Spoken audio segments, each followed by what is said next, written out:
Good afternoon, folks. Time now is about 12 noon on Friday, April 3rd of 2020. Let's see here. With today's devotional, we're going to be reading out of Pastor Joel Osteen's 2 words that will change your life today. So let's go ahead and take a look. It says here, don't get trapped by your own words. Proverbs 6, blooper, take 2. It says Proverbs 6 states, we are snared by the words of our mouth. Snared means to be trapped. Your words can trip you. What you say can cause you to stumble and keep you from your potential. You are not snared by what you think. Negative thoughts come to us all. But when you speak them out, you give them life. That is when they become a reality. If you say, I'll never get in shape, it becomes more difficult to get back in shape. It says here, oops, there's an alert on my phone. Sorry, let me go ahead and dismiss this. Dismiss it. Okay, sorry. So let's pick that up again. It becomes more difficult to get back into shape. You just made it harder. When you say, I never get any good breaks, you stop the favor that was ordained to you. If you say, I'm not talented, I'm not that talented, I don't have a good personality, then you are calling in mediocrity. It's setting the limits for your life. When negative thoughts come, the key is to never verbalize them. That thought will die stillborn if you don't speak it. When we acquired the former Compaq Center, it was a dream come true. We were so excited. Our architects drew up plans to change it from a basketball arena to a church. They called us together and said it was going to cost $100 million to renovate. After, it says after, that's funny. After they picked me up off the floor, my first thoughts were, that's impossible. There's no way. I've only been the pastor for 4 years. They cannot expect me to raise those kinds of funds. Even though those thoughts were racing through my mind again and again, I knew enough to keep my mouth closed. I kept a big smile on my face and acted though as if it was no big deal. I knew that I wouldn't verbalize the negative thoughts. Even eventually, actually, they would die stillborn. So it's one thing to, let's turn the page. It says it's one thing to think that it's impossible, but when you start telling people something's impossible, it takes on a whole new meaning. Amen. Truth to that.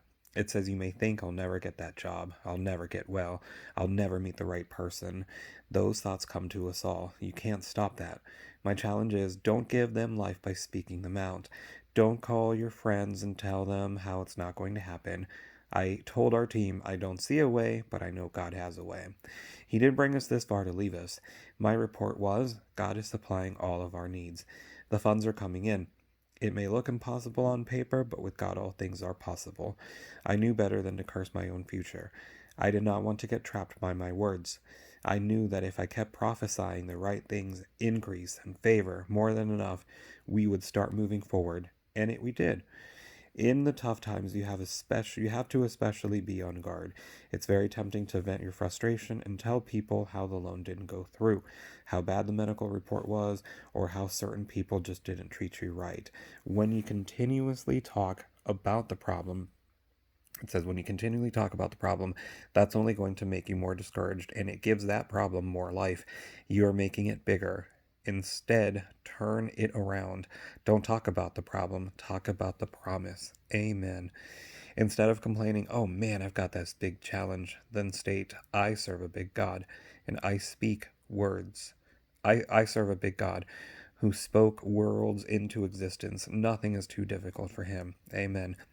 Instead of surmising, I didn't get the promotion they promised, they passed me over again, or they passed over me again. Another disappointment. No, no, no. Declare, I know that when one door closes, that means God has something better. He is directing my steps, and I'm excited about my future. Instead of concluding, I'll never meet the right person, or I'm too old, or it's been too long, state the opposite. Something good is going to happen. Divine connections are coming my way. When someone says, I'm sorry to hear that you've got a bad medical report, it is true. Is this true? Then you should respond, yes, that is true. But I have another report which tells me God is restoring health back onto me. If your friends remark, well, I heard those, page turn. Turn the page, turn the page.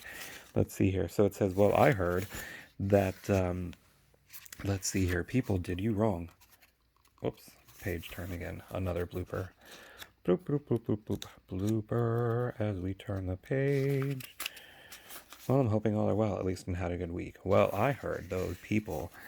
Let's see here. Did you wrong? Feel free to smile, nod your head, and explain, yes, but I am not worried. God is my vindicator. He is fighting my battles. He's promised to give me beauty for those ashes. Praise God and amen. So we will stop right there. That is it for today, for Friday, with the video devotional. So I'm hoping that all are well, happy, and safe and blessed, and practicing the social distance. And to God be all the glory. Bye.